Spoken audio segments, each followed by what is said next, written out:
عزیزان گرامی، معزز بہنوں اور بیٹیوں، نبی کریم صلی اللہ علیہ وسلم ارشاد فرماتے ہیں کہ اربع من کن فیہ کان منافقا خالصا، کہ چار عادتیں ایسی ہیں کہ جس میں ہوں وہ خالص منافق ہے، یعنی جس میں یہ چاروں عادتیں پائی جائیں وہ خالص منافق ہے۔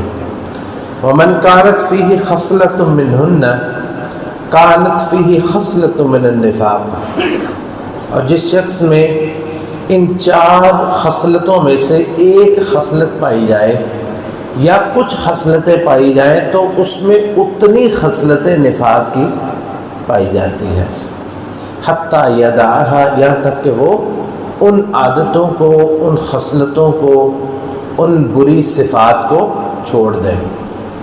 وہ کون سی ہے؟ نمبر 1، من اذا حدث کذب، وہ شخص کہ جب وہ بات کرتا ہے تو جھوٹ بولتا ہے۔ وَإِذَا وَعَدَ أَخْلَفَ، جب کوئی وعدہ کرتا ہے تو وعدے کی خلاف ورزی کرتا ہے۔ وَإِذَا عَاهَدَ غَدَرَ، اور جب کوئی معاہدہ کرتا ہے تو معاہدے کی پاسداری نہیں کرتا بلکہ معاہدے کو توڑ دیتا ہے۔ وَإِذَا خَاصَمَ فَجَرَ، اور جب کسی کے ساتھ جھگڑتا ہے تو حق بات کو چھوڑ دیتا ہے۔ یہ چار چیزیں جس کے اندر ہے، نبی کریم صلی اللہ علیہ وسلم نے ارشاد فرمایا کہ وہ خالص منافق ہے۔ یہ صحیح بخاری اور مسلم کی روایت ہے، بلکہ جو صحیح مسلم کی روایت ہے اس میں اس سے بھی سخت الفاظ ہیں۔ اس میں ہے کہ وَإِنْ صَامَ وَصَلَّى وَزَعَمَ أَنَّهُ مسلم، چاہے وہ نماز بھی پڑھتا ہو، روزے بھی رکھتا ہو اور یہ سمجھتا ہو کہ وہ مسلمان ہے، پھر بھی وہ منافق ہے۔ حضرات گرامی، یہ چار عادتیں یہ منافقوں کی عادتیں ہیں۔ کسی مومن کے اندر یہ چار عادتیں یا ان میں سے کچھ یا کچھ حصہ اس میں سے نہیں پایا جانا چاہیے۔ منافق کسے کہتے ہیں؟ نفاق کیا ہے؟ نفاق یہ ہے کہ انسان کے دل میں کچھ ہو اور وہ ظاہر کچھ اور کرے، دل میں کچھ ہو اور ظاہر کچھ اور کرے، یعنی جو چیز دل میں ہے ظاہر اس کے مخالف کرے، اس کے الٹ کرے۔ اور یہ دو طرح کا ہوتا ہے۔ ایک نفاق تو اعتقادی ہوتا ہے کہ انسان یہ ظاہر کرے کہ وہ اللہ پہ، رسولوں پہ، کتاب پہ، آخرت پہ، تقدیر پہ اور روز قیامت پہ سب پہ ایمان رکھتا ہے، لیکن حقیقت میں وہ ایمان نہ رکھتا ہو، تو یہ شخص تو اعتقادی منافق ہے۔ اور یہ وہ شخص ہے جس کے بارے میں کہا گیا ہے کہ ان المنافقین فی الدرک الاسفل من النار، اور یہ جو منافق ہے، یہ جو اعتقادی منافق ہے، یہ لوگ کفر کا بدترین حصہ ہے، کافر ہی نہیں ہے بلکہ بدترین کافر ہے۔ ظاہر بات ہے جو اللہ اور اس کے رسول پہ ایمان ہی نہیں رکھتا، جو قیامت پہ ایمان نہیں رکھتا، روز آخرت پہ ایمان نہیں رکھتا، تو وہ کیسا، وہ مومن کیسے ہو سکتا ہے؟ تو یہ تو اعتقادی منافقت ہے۔ اور دوسری عملی منافقت ہے کہ انسان ظاہر یہ کرے کہ میں بہت اچھا انسان ہوں، لیکن اندر اس کے کچھ اور ہو، جیسا کہ اس حدیث کے اندر آتا ہے کہ ظاہر یہ کرتا ہے کہ میں سچ بول رہا ہوں لیکن حقیقت میں وہ جھوٹ بول رہا ہے، اور ظاہر یہ کرے کہ میں وعدہ کرتا ہوں تم سے، یہ میں پورا کروں گا، لیکن حقیقت میں وعدہ پورا نہ کرے، اور اسی طرح معاہدہ کرتا ہے پورا کرنے کے لیے، اس کو پورا نہیں کرتا ہے، اور جھگڑا کرتا ہے تو جھگڑے میں جو باتیں کرتا ہے ظاہر یہ کرتا ہے کہ میں سچ بول رہا ہوں، صحیح کہہ رہا ہوں، لیکن حقیقت میں وہ حق کو چھوڑ چکا ہوتا ہے۔ یا اس کا ایک معنی جو ہے وہ آگے ہم بیان کریں گے کہ وہ حقیقت میں وہ ان باتوں کو ظاہر اپنا آپ اصلاح کر رہا ہے اور اپنے آپ کو ظاہر درست بیان کر رہا ہے، لیکن حقیقت کے اندر اس کے دل کے اندر جھوٹ ہے، منافقت ہے، اس کے دل کے اندر دھوکہ دہی ہے، اس کے دل کے اندر غدر ہے، اور اس کے دل کے اندر حق کو چھوڑ دینا ہے۔ تو یہ منافق جو ہے عملی منافق ہے، یعنی کہ ایک تو ہمارا یہ ہے کہ یہ منافق جو خالص منافق ہے یہ خالص عملی منافق ہے ایک. اور دوسری بات بعض علماء نے اس کا یہ معنی بھی کیا ہے کہ اس کا مطلب یہ ہے کہ یہ نبی علیہ الصلوۃ والسلام کے زمانے میں کوئی مسلمان ایسا نہیں تھا جس کے اندر یہ صفات پائی جاتی ہیں.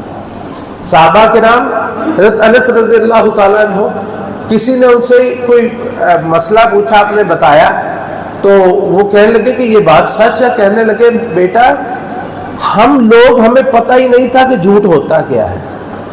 صحابہ کرام کبھی جھوٹ نہیں بولتے تھے, ان کو پتہ ہی نہیں ہوتا تھا, نہ وہ خلاف ورزی کرتے تھے وعدوں کی, اور نہ یہ ساری صفتیں جو ہے ان میں سے کوئی بھی پائی جاتی تھی. تو بعض اہل علم نے اس کا معنی یہ کیا ہے کہ نبی علیہ الصلوۃ والسلام کے زمانے میں کوئی مسلمان, کوئی صحابی ایسا نہیں تھا جس کے اندر یہ صفت پائی جائے. تو لوگ منافقوں کو کیسے پہچانتے تھے؟ ان صفات کے ذریعے سے جس کے اندر یہ صفتیں پائی جاتی وہ سمجھ جاتے کہ یہ شخص جو ہے یہ منافق ہے, کہ مومن کے اندر یہ صفتیں نہیں ہو سکتی. اور اسی طرح اس کا معنی یہ بھی ہے کہ جس کے اندر یہ صفتیں پائی جاتی ہیں بہت زیادہ خوف ہے کہ وہ منافقت کی حالت میں فوت ہوگا, وہ نفاق کی حالت میں اس دنیا سے چلے جائے گا. کیونکہ موت کے وقت انسان کے اندر جو کچھ ہوتا ہے نا وہی ظاہر ہو جاتا ہے موت کے وقت. جس طرح بہت زیادہ خوف جو شخص پوری زندگی اللہ کے نافرمانی پہ گزارتا ہے, موت کے وقت بھی وہ نافرمانی پہ ہی زندگی اپنی گزار رہا ہوتا ہے, کیونکہ وہ اللہ کی فرما برداری جانتا ہی نہیں, نماز وہ پڑھتا نہیں, اللہ کی فرما برداری کرتا نہیں, تو موت کے وقت کیسے اسے توفیق نصیب ہو جائے گی. تو اسی طرح جو شخص ان صفات کے اوپر زندگی گزارتا ہے تو بہت زیادہ خوف ہے اس بات پر کہ وہ شخص جو ہے وہ نفاق کی حالت میں اس دنیا سے جائے گا اور اسلام کو دل سے ہی ناپسند کرنا شروع کر دے گا. یہ ساری چیزیں اپنی جگہ پر, لیکن کیا ہم نے سوچا ہمیں کبھی نفاق کا خوف آیا ہے؟ صحابہ کرام ابن ابی ملیکہ وہ بیان کرتے ہیں کہ میں 30 ادرکت 30 من اصحاب رسول اللہ صلی اللہ علیہ وسلم کلہم یخاف علی نفس الخوف علی نفس النفاق, کہ میں 30 صحابہ کو ملا ہوں اور ہر صحابی اس بات سے ڈرتا تھا کہ کہیں وہ منافق نہ ہو. یعنی نفاق سے اس قدر لوگ وہ ڈرا کرتے تھے کہ کہیں ہمارے اندر نفاق نہ ہو جائے. اور حضرت ابو بکر صدیق رضی اللہ تعالیٰ عنہ, حضرت حنظلہ رضی اللہ تعالیٰ عنہ, ان کا واقعہ آپ لوگوں نے کئی دفعہ سنا کہ حضرت حنظلہ رضی اللہ تعالیٰ عنہ ایک دفعہ بیٹھے ہوئے تھے اور بڑے ہی پریشان بیٹھے ہوئے. تو حضرت ابو بکر گزرے اور پوچھا کیا ہو حنظلہ, کیا ہوا؟ کہنے لگے نافق حنظلہ, حنظلہ تم منافق ہو گیا. پوچھا کیا ہوا حنظلہ, تم کیوں منافق ہو گئے, تم تو اتنے اچھے انسان ہو. کہنے لگے کہ ہم اللہ کے رسول علیہ الصلوۃ والسلام کے پاس ہوتے ہیں, ہماری ایمان کی کیفیت کچھ اور ہوتی ہے, اور جب ہم گھر میں آتے ہیں آفسن الازواج, ہم اپنے گھر والوں کو ملتے ہیں, والاموال, مال و دولت میں پھرتے ہیں, تو ہماری کیفیت ہی اور ہو جاتی ہے. ابو بکر فرماتے ہیں کہ یہ کیفیت تو ہر ایک کی بدل جاتی ہے, اگر یہ معاملہ ہے تو پھر یہ تو سب کے ساتھ ہے. چلیں ہم اللہ کے رسول علیہ الصلوۃ والسلام کے پاس جا کے اپنے معاملے کو حل کرواتے ہیں. آپ کے پاس جا کے وہاں پہ بھی جا کے حنظلہ نے کہا نافق حنظلہ, کہ حنظلہ منافق ہو گیا ہے, نعوذ باللہ. پوچھا کیا ہوا؟ کہنے لگے ہم اللہ کے رسول آپ کے پاس کیفیت کچھ اور ہوتی ہے, گھر میں جا کے کیفیت کچھ اور ہو جاتی ہے.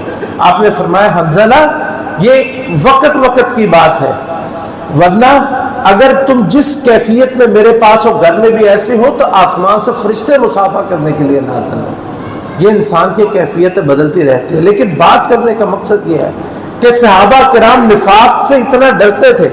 حضرت عمر رضی اللہ تعالیٰ عنہ جیسا انسان جس کو اللہ کے رسول علیہ السلام نے نام لے کے کہا تھا عمر فی الجنہ, میں نے عمر جنت میں ہے, عمر کا میں نے جنت میں محل دیکھا ہے. کتنی دفعہ آپ کو جنت کی خوشخبری ملی, لیکن اپنی وفات سے پہلے حضرت حذیفہ رضی اللہ تعالیٰ عنہ کو بلا کے پوچھتے کہ حذیفہ کہیں میں منافق تو نہیں ہوں؟ کیا ہمیں کبھی خوف آیا کہ ہمارے اندر کہیں نفاق تو نہیں ادھر آیا, ہم تو کبھی منافق تو نہیں ہو گئے؟ چھوڑے صحیح ہے ہم کہتے اعتقادی نفاق نہیں, لیکن عملی نفاق کوئی معمولی چیز ہے. جس کو اللہ کے رسول علیہ الصلوۃ والسلام منافق خالص کہہ دیں، کان منافقا خالصا، وہ خالص منافق ہے، وَإِن صَامَ وَصَلَّ وَزَعَمَ أَنَّهُ مسلم، چاہے وہ نماز پڑھے، وہ روزہ رکھے اور یہ گمان کرے اور یہ سمجھتا ہو کہ مسلمان، لیکن وہ خالص منافق ہے جس کے اندر یہ صفتیں پائی جاتی ہیں۔ یہ 4 صفتیں ہیں، جس کے اندر یہ 4 صفتیں پائی جاتی ہیں وہ 100% عملی منافق ہے۔ جس کے اندر 3 پائی جاتی ہے وہ 75%، جس کے اندر 2 پائی جاتی ہے وہ 50%، جس کے اندر 1 ہے وہ 25%۔ یہ نہیں ہے کہ وہ بھی جو ہے وہ بری ہو گیا، نہیں، اس قدر نفاق کا حصہ اس کے اندر موجود ہے۔ اور یہ کتنی خطرے کی بات ہے، کتنی الارمنگ ہمارے لیے یہ حدیث ہے کہ ہم اپنے نفس کا جائزہ لیں کہ کہیں ہمارے اندر یہ چیزیں تو نہیں پائی جاتی۔ تو ان کا ہم تھوڑا سا جو ہے وہ تفصیل کے ساتھ جائزہ لیتے ہیں۔ سب سے پہلی بات، اذا حدث کذب، جب بات کرتا ہے، گفتگو کرتا ہے تو جھوٹ بولتا ہے۔ جھوٹ بولنا ہم نے اس کو اپنے لیے ایک جو ہے وہ ایک فخر کا سبب سمجھ لیا ہے، فخر کا باعث سمجھ لیا ہے کہ جھوٹ بولنا یہ بڑی مہارت ہے، اور اس کو سمجھا جاتا ہے، اور خاص طور پر ہماری سیاست جو کہ جھوٹ بولتا ہے اسے کہتے ہیں یہ سیاسی بیان ہے۔ اس کا مطلب یہ ہے کہ سیاست ہماری جھوٹ پر مبنی ہے۔ کیا ہماری سیاست کا مطلب جھوٹ بولنا ہے کہ جو جتنا بڑا جھوٹ بول لے وہ اتنا بڑا سیاستدان ہے؟ یہ ہماری سیاست کا مطلب ہے؟ نعوذ باللہ، یہ نفاق کی سیاست ہے، ایمان کی، اہل اسلام کی سیاست نہیں ہے۔ اور ہم اب داخلی معاملات میں ہمارے کس قدر جھوٹ ہمارے اندر در آیا ہے کہ بعض لوگ تو ایسے ہیں کہ جھوٹ ان کی عادت ثانیہ بن چکی ہے، کہ ان کو یعنی کہ وہ شوق سے جھوٹ بولتے ہیں۔ کبھی تو نا انسان کے پھنس کے تو جھوٹ بول دیا، حالانکہ وہاں بھی کسی طریقے سے بھی جائز نہیں، لیکن صرف وہاں پہ جہاں نبی علیہ السلام نے فرمایا کسی کو صلح کروانی ہو یا جو ہے وہ کسی کو خیر خواہی کی نیت سے جو چیزیں آپ نے ذکر کی، اس کے علاوہ جھوٹ بولنا، شوق سے خاص طور پر بولنا، یہ تو نفاق کو خود دعوت دینے کے مترادف ہے، نفاق کو خود جو ہے وہ جا کر اپنانے والی بات ہے۔ نبی علیہ الصلوۃ والسلام نے فرمایا ایاکم الکذب، لوگوں جھوٹ نہ بولا کرو، جھوٹ سے بچو، فإن الکذب یہدی الی الفجور، کیونکہ جھوٹ جو ہے وہ اللہ کی نافرمانی کی طرف لے کے جاتا ہے، والفجور یہدی الی النار، اللہ کی نافرمانی کا ٹھکانہ بالآخر جہنم ہے۔ وما یزال العبد یکذب ویتحقق الکذب، ایک بندہ جھوٹ بولتا رہتا ہے اور جھوٹ تلاش کرتا ہے، جان بوجھ کے جھوٹ بولتا ہے، حتی یکتب عند اللہ کذابا، یہاں تک کہ اللہ کے ہاں وہ جھوٹا لکھ دیا جاتا ہے۔ اب اندازہ کریں کہ اللہ کے ہاں اس کے لیے اس کے نام کے ساتھ یہ لکھ دیا جاتا ہے کہ فلان ابن فلان کذاب، فلان ابن فلان کذاب، فلان ابن فلان جو کہ جھوٹا ہے۔ کل روز قیامت جب نامہ اعمال کھلے گا تو کیا اس شخص کا انجام ہوگا جس کو کذاب کہہ کر بلایا جائے گا، فلاں جھوٹے آ جا تو، کتنی بری بات، کتنی اس کے لیے شرمندگی کی بات ہے اور آر کی بات ہے کہ فلاں جھوٹے تو آ جا، فلاں کذاب تو آ جا۔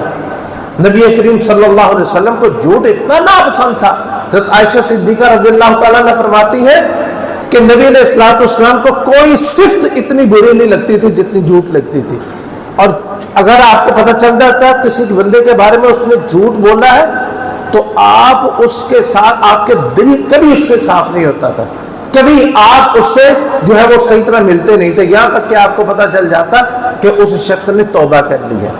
اور آپ جانتے ہیں آپ کے پاس جو اتنا بڑا مجموعہ احادیث ہے جن کے بارے میں کہا جاتا ہے یہ ساری احادیث صحیح ہے، جو کہ بخاری ہے، مسلم ہے اور باقی جو کتابیں ان کی صحیح احادیث ہے، ان تمام جتنی احادیث ہیں جن کی تعداد ہزاروں میں ہے، ان کے راوی جو ہے وہ لاکھوں میں ان کی تعداد پہنچ جاتی ہے۔ آپ جانتے ہیں کسی ایک صحیح حدیث کا راوی جو ہے اس سے جھوٹ بولنا ثابت نہیں ہے۔ جس شخص سے ایک دفعہ زندگی میں جھوٹ ثابت ہو جاتا نا تو اس کے بارے میں اس کی حدیث کو کہا جاتا تھا کہ یہ جو ہے یہ متہم بالکذب ہے، اس کی حدیث متروک ہے، اور اس کی حدیث کو کسی صورت بھی قبول نہیں کیا جاتا تھا۔ اور آج ہم دیکھیں اس اصول کا انطباق، اگر اس اصول کو نافذ کر دیا جائے تو آج ہم میں سے کون حدیث بیان کرنے کے قابل رہتا ہے؟ اللہ کے رسول علیہ الصلوۃ والسلام کے معاملے میں جھوٹ بولنا تو بہت بری بات ہے، بہت بڑی بات ہم نے فرمایا من کذب علی متعمدا فلیتبوأ مقعدہ من النار، جس نے مجھ پر جان بوجھ کر جھوٹ بولا وہ اپنا ٹھکانہ جہنم میں بنا لے۔ لیکن جو عام دنیا کے معاملے میں بھی جھوٹ بولتا، جو حدیث کے معاملے میں جھوٹ بولتا، اس کے بارے میں کیا کہا جاتا ہے؟ فلان کذاب، فلان دجال، فلان وضاع، یہ فلان دجال ہے، کذاب ہے، آور کہا جاتا۔ آور کسے کہتے تھے؟ کہ دجال کا لقب ہے آور، فلاں کذاب ہے، دجال ہے، آور ہے۔ تو جو نبی علیہ السلام کی حدیث کے بارے میں جھوٹ بولتا اس کو تو ویسے ہی جو ہے وہ، اور جو عام دنیا کے معاملات میں جس سے جھوٹ ثابت ہو جاتا ہے اس کی حدیث کو کسی صورت میں قابل قبول جو ہے وہ اس کی حدیث نہیں ہوتی تھی اور اس کو قبول نہیں کیا جاتا تھا۔ اور ہمارے ہاں جھوٹ سمجھا جاتا ہے ایک فن ہے، اور جھوٹ کو ہم یہ سمجھتے ہیں کہ جھوٹ جو ہے یہ ایک فنکاری ہے، جو جتنا جھوٹ بول لیتا ہے اتنا زیادہ جو ہے وہ، بعض لوگ ہیں وہ جھوٹ بولنے میں اللہ تعالیٰ معاف فرمائے، یہ ٹی وی چینلوں پہ بیٹھے ہوئے جو اینکرز ہوتے ہیں یہ کیا کچھ کرتے ہیں، یہ یعنی کہ جھوٹ گڑتے ہیں، میرے ذرائع نے خبر دی ہے اور اس میں حقیقت میں کچھ بھی نہیں ہوتے۔ نبی کریم صلی اللہ علیہ وسلم فرماتے ہیں کہ مجھے خواب دکھایا گیا، میں نے خواب میں دیکھا، آپ نے جو معاملات دکھایا، کیونکہ آپ کے خواب بھی وہی ہوتا تھا، تو آپ نے بہت ساری چیزیں بیان فرمائی، اس میں سے یہ فرماتے ہیں کہ میں نے ایک شخص کو دیکھا، اس شخص کے دونوں جبڑوں کو پکڑ کے یوں چیرا جا رہا ہے، وہ پھر ٹھیک ہوتا ہے، پھر اس کے جبڑوں کو پکڑ کے چیر دیا جاتا ہے۔ تو فرماتے ہیں کہ میں نے پوچھا یہ کون ہے؟ تو آپ مجھے یہ بتایا گیا، نبی علیہ السلام نے فرمایا مجھے یہ بتایا گیا کہ یہ وہ شخص ہے فَكَذَّابٌ يَكْذِبُ الْكَذِبَ، یہ ایسا جھوٹا تھا کہ جھوٹ بولتا تو پوری دنیا میں اس کا جھوٹ پھیل جایا کرتا تھا، پوری دنیا اس کے جھوٹ پہ یقین کر لیا کرتے تھے کہ اتنی خوبصورتی سے جھوٹ بولتا تھا اور اتنے جو ہے وہ اعتبار کے ساتھ وہ جھوٹ بولتا تھا۔ لا یؤمن العبد الایمان، نبی علیہ السلام نے فرمایا اس وقت تک کوئی مومن نہیں ہو سکتا حتی یترک الکذب فی المزاح، یہاں تک کہ مذاق میں بھی جھوٹ بولنا چھوڑ دے۔ اور ہم سمجھتے ہیں ہمارے لیے بڑا فخر ہے کہ ہم شخص جو ہے ہم جو ہے وہ جگتیں کر لیتے ہیں، جی بڑی وہ یہ کیا ہوتا ہے یہ جگت کرنا، یہ سوائے جھوٹ کے اور کیا کچھ ہوتا ہے اس میں، یہ جھوٹ اور سوائے جو ہے وہ اتہام کے اور تہمت بازی کے اس میں اور کیا چیز ہوتی ہے۔ اللہ تعالی ہم سب کو اس سے محفوظ فرمائے۔ دوسری صفت جو ہے وہ ہے وَإِذَا وَعَدَ أَخْلَفَ، جب بھی کوئی وعدہ کرتا ہے تو وہ وعدے کی خلاف ورزی کرتا ہے، یعنی یہ وعدے کی خلاف ورزی کیا، یہ اس کی دو شکلیں ہیں۔ ابن رجب حنبلی رحمۃ اللہ علیہ وہ ذکر فرماتے ہیں جامع العلوم والحکم میں کہ اس کی دو شکلیں ہیں۔ ایک شکل تو یہ ہے کہ انسان جس وقت وعدہ کر رہا ہوتا ہے اسی وقت وہ یہ اس کے دل میں ہوتا ہے کہ میں نے کون سا پورا کرتا ہے، یہ تو خالص نفاق ہے۔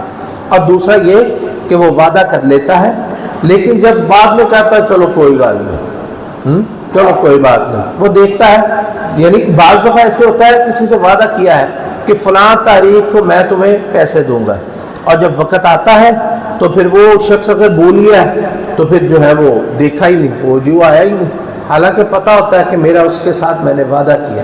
اس کو چاہیے کہ یہ اب اس کی ذمہ داری بن چکی ہے کیونکہ اس نے وعدہ کیا، اس کو بلا کے اس کو وعدہ دے، اس کو فون کرے، اس کو بلا کے اس کے پیسے دے، یا جو بھی وعدہ کیا وہ اس کے ساتھ پورا کرے، وہ چاہے بھول جائے، چاہے وہ اس دنیا سے چلے جائے، اس کی اولاد کے ساتھ وہ وعدہ پورا کرے۔ جو بھی انسان نے کسی کے ساتھ وعدہ کیا، چھوٹا ہو یا بڑا، بچوں کے ساتھ کرے یا بڑے۔ نبی علیہ الصلوۃ والسلام نے ایک عورت کو دیکھا، وہ اپنے بیٹے کو کہتی ہے آؤ بیٹا میں تمہیں کوئی چیز دوں۔ آپ نے پوچھا تم کیا دو گے؟ کہتی ہے جی میرے ہاتھ میں کھجور ہے میں یہ دوں گی۔ آپ نے فرمایا کہ اگر تم یہ کھجور اس کو نہ دیتی نا اللہ کے ہاں تم جھوٹی لکھی جاتی، وعدہ خلاف لکھی جاتی۔ تو یعنی کہ بعض دفعہ بچوں سے بچہ ایک ایسی چیز مانگ لیتا ہے جو انسان کے بس میں نہیں ہوتی، تو والدین اچھا چلو یہ کھانا کھا لو بعد میں تمہیں دے دیں گے، یہ دودھ پی لو بعد میں دے دیں گے، چلو اسکول سے پڑھ کے آ جاؤ پھر دے دیں گے۔ ہم اپنے بچوں کے ساتھ کتنا جھوٹ بولتے ہیں، اتنے جھوٹے وعدے ان کے ساتھ کرتے ہیں، ان کی تربیت اس پہ ہو جاتی ہے۔ آپ قطعاً کسی صورت میں یہ وعدہ نہ کریں کہ بچوں کے ساتھ بھی ایسا وعدہ نہیں کرنا چاہیے، نہ کسی چھوٹے کے ساتھ نہ بڑے کے ساتھ۔ اور ہمارے ملک کی نعوذ باللہ یہ سیاست بن چکی ہے. یعنی آپ دیکھیں ہم نے خود اپنی نظروں سے دیکھا ہے, اپنے بچپن میں دیکھا ہے کہ جماعت اس کا منشور, ہم بڑے اس کے فدائی تھے, بڑے شدائی تھے, اس کا منشور تھا پہلا منشور کا ملک میں اسلام کا نفاذ. نہ اس نے کبھی ملک میں اسلام نافذ کیا اور بعد نہ ہی اس نے اس کی کوشش کی اور بعد میں اس کو منشور سے نکال دیا. ہم جی غریب کے لیے یہ کریں گے, ہم فلاں کے لیے, ہم سیاسی بیانات کو چھوڑتے ہیں. اپنے معاملات ذاتی ہمارے کیسے ہیں, ہمارے آپس کے معاملات کیسے ہیں, چھوٹوں کے ساتھ بڑوں کے ساتھ ہم کیسے کیسے وعدے کرتے ہیں, اور وعدہ کرنے کے بعد کہ یہ, اور دیکھ لیں لوگوں کے اندر یہ وعدہ مثال کے طور پہ اسی میں سے ایک ہی ہے, ہم کسی کو چیک دیتے ہیں فلاں تاریخ کا چیک ہے, اور لوگوں کے اندر یہ رواج ہی بن چکا ہے کہ جب جی چیک دے دیا تو چیک دینے کے بعد سے کہتے ہیں اچھا چلو کیش نہیں ہوا آ جانا, پھر چلو آ کے پھر 8-10 دن کا اس کو ٹائم دے دیا. یہ وعدہ خلافی ہے, یہ وعدہ خلافی ہے, خلاف ورزی ہے وعدے کی. یہ کہ فلاں تاریخ کو جب ہم نے چیک کسی کو دے دیا, اس کا مطلب یہ ہے کہ فلاں تاریخ کو ہم نے اس کو پیسے دینے. کسی کے ساتھ ڈیو مقرر کر لیتے ہیں کہ یہ جناب یہ میں سودا دے رہا ہوں آپ کو, 15 دن بعد یا مہینے کے بعد آپ کے پیسے دینے ہیں. مہینے کو ہم سمجھتے ہیں یار مہینے بعد دے دیے نا تو یہ بندہ تو خراب ہو جائے گا, یہ ہر دفعہ مہینے بعد مانگے گا, یہ 15 دن مانگ نہیں جی 30 کے 35 دن کر دیے, موجود بھی ہے پھر بھی 40 دن کر دیے, 2 دن اوپر کر دیے. کیوں کہ یہ تو بندہ عادی ہو جائے گا. یعنی کہ وہ اپنے آپ کو وعدہ کو پورا کرنے والا جو ہے وہ بنانا نہیں چاہتے کہ ہم ایسے ہوں کہ ہم وعدے کو پورا کریں. اللہ تعالی ہم سب کو اس بری عادت سے محفوظ فرمائے. تیسری بری چیز وَإِذَا عَاهَدَ غَدَرَ, جب کوئی معاہدہ کرتا ہے تو معاہدے کی خلاف ورزی کرتا ہے. جب کوئی وعدہ کرتا ہے معاہدہ کرتا ہے تو معاہدے کی خلاف ورزی کرتا ہے. حضرات گرامی, معاہدے کی خلاف ورزی کرنا نفاق کی علامات میں سے ایک علامت ہے, جیسے کہ آپ حدیث سن چکے ہیں. اور یہ معاہدے زندگی کے تمام معاملات کو شامل ہیں, چاہے یہ معاملات کاروباری ہوں. کاروباری طور پر کسی کے ساتھ سودا کیا, بھی آپ نے فلاں چیز میرے ساتھ مجھے اتنی دیر تک دینی ہے اور اس سودے ریٹ پہ دینی ہے, ریٹ کم ہو جائے یا زیادہ ہو جائے, اگر تو شرط کی ہے پھر ٹھیک ہے, اگر شرط نہیں کی ریٹ کم ہو یا زیادہ ہو اس پہ قائم رہنا ہے. اسی طرح سب سے زیادہ نبی علیہ الصلوۃ والسلام نے فرمایا سب سے زیادہ جو قابل لائق عہد ہے جس کو پورا کیا جائے وہ نکاح کا عہد ہے. نکاح کے وقت جو عہد کیے جائے, چاہے وہ عہد جو ہے وہ بیوی کی طرف سے ہو یا خامد کی طرف سے ہو, ان کو پورا کرنا ضروری ہے. اللہ کہ غیر شریک و معاہدہ کر لے, مثال کے طور پر عورت سے شرط رکھ دے کہ تم نے دوسری شادی نہیں کرنی, یہ جو ہے وہ یہ قابل لائق نہیں ہے. اسی طرح مرد یہ شرط رکھ دے عورت کو کہ تم نے پردہ نہیں کرنا, تم نے میرے گھر والوں سے پردہ نہیں کرنا, یہ کوئی بھی ایسی غیر شریک قید لگا دی جائے تو وہ تو پورا نہیں کیا جائے گا. جو شریعت کے اندر ہے وہ ہے, جیسے کہ جو ہے وہ حق مہر کے بارے میں کر لیا جاتا ہے, حق مہر لکھوا دیا جاتا ہے. یاد رکھے حق مہر جو ہے وہ دینا ضروری ہے. اس کو یہ نہیں ہے کہ وہ جو ہے وہ بس لکھوا دیا اور لکھوانے کے بعد پوری زندگی نہ اس کے بارے میں پوچھتے ہیں نہ دیتے ہیں. پہلے تو لکھوانے کے بارے میں موت وہیں پہ پڑ جاتی ہے, شرعی حق مہر لکھوا دیتے ہیں. تو جی شرعی حق مہر, شرعی حق مہر کسی کو پتہ ہے کتنا ہوتا ہے؟ کوئی تھوڑی مقدار نہیں اور زیادہ مقدار نہیں. تو نبی علیہ الصلوۃ والسلام کتنا حق مہر دیتے تھے؟ نبی علیہ الصلوۃ والسلام نے حق مہر اپنی بیویوں کو جو دیا ہے نا وہ تقریباً 1.5 کلو چاندی ہے. آپ نے 1.5 کلو چاندی حق مہر دیا ہے. میں کل حساب لگا رہا تھا 3 لاکھ سے اوپر اس کی قیمت بنتی ہے. اگر شرعی کوئی کہے نا اس کا سیدھا 1.5 کلو چاندی لکھ دینی چاہیے جو شرعی حق مہر کہے. ویسے تو شریعت نے کم اور زیادہ کی کوئی حد نہیں رکھی. اگر حد لینی ہے تو نبی علیہ السلام کے عمل سے لینی چاہیے نا. آپ نے 1.5 کلو چاندی لکھی ہے.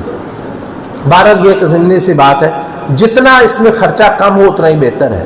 یعنی نکاح کے بارے میں جتنا خرچہ کم ہو اتنا ہی بہتر ہے. لیکن اس کا مطلب یہ نہیں ہے کہ جناب 3 دن کنجر خانہ چلتا رہے, 3 دن جناب ڈول ڈمکے اور براتیں آتی رہے, گاڑیوں پر, کاروں پر اور بسوں پر اور ویگنوں پر بھر کے آئیں اور جناب پھر ولیمے ہو اتنے بڑے بڑے اور بڑے بڑے پروگرام ہو اور حق مہر کے بارے میں آ کے پھر وہ خرچہ یاد آ جائے. ایسے نہیں ہونا چاہیے. بہرحال تو تو یہ کوئی بھی زندگی کا معاملہ ہے، وہ کاروباری سودا ہے، وہ کسی کے ساتھ لین دین ہے، کسی کے ساتھ کاروبار کا لین دین ہے، کسی کے ساتھ مکان دکان کا لین دین، کوئی بھی معاہدہ کیا، حتیٰ کہ کسی غیر مسلم کے ساتھ بھی معاہدہ کیا، نبی علیہ الصلوۃ والسلام نے فرمایا من قتل معاہدا لم یرح رائحۃ الجنہ، جس نے کسی ایسے کافر کے سب کو قتل کر دیا جس کے ساتھ معاہدہ ہو چکا ہو، تو وہ شخص جو ہے وہ اس کو جنت کی خوشبو بھی نہیں آئے گی، کسی کے ساتھ بھی عہد کیا۔ اور چوتھا ہے وَإِذَا خَاصَمَ فَجَرَ، اور جب جھگڑا کرتا ہے تو حق بات کو چھوڑ دیتا ہے۔ اس کا کیا مطلب کہ جھگڑے کے وقت پھر وہ یہ نہیں دیکھتا یہ سچ ہے کہ جھوٹ ہے، جس طرح آج کل ہمارے مقدمے بازی میں ہوتا ہے۔ جیسے ہی ہم نے یہ دیکھا نکاح طلاق کے معاملات ہوتے ہیں، طلاق دے دی تو جا کے دعویٰ دائر کر دیا کہ جناب میری بیٹی نا اتنے تولے سونا لے کے آئی تھی، یہ سامان لے کے آئی تھی، جس کی کوئی حقیقت نہیں ہوتی۔ اور پھر دوسری طرف وہ کیا کرتے ہیں، وہ کرتے ہیں کہ جناب ہماری بہو جو ہے وہ گھر سے جاتے ہوئے گھر سے سارا کا سونا چوری کر کے لے گئی ہے۔ اور یہ دیکھیں یہ ہے میلان عن الحق، حق کو چھوڑ دینا جھگڑے کے وقت، یعنی کسی صورت میں چاہے مقدمے بازی میں ہو، وہ طلاق نکاح کا معاملہ ہو، وہ ذاتی معاملہ تو کبھی بھی جھگڑا ہو، حق بات کو نہیں چھوڑنا چاہیے۔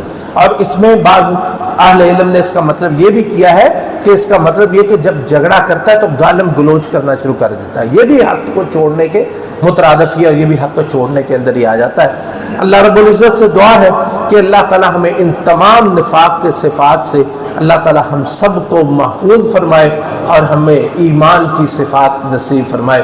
وآخر دعوانا ان الحمد للہ رب العالمین۔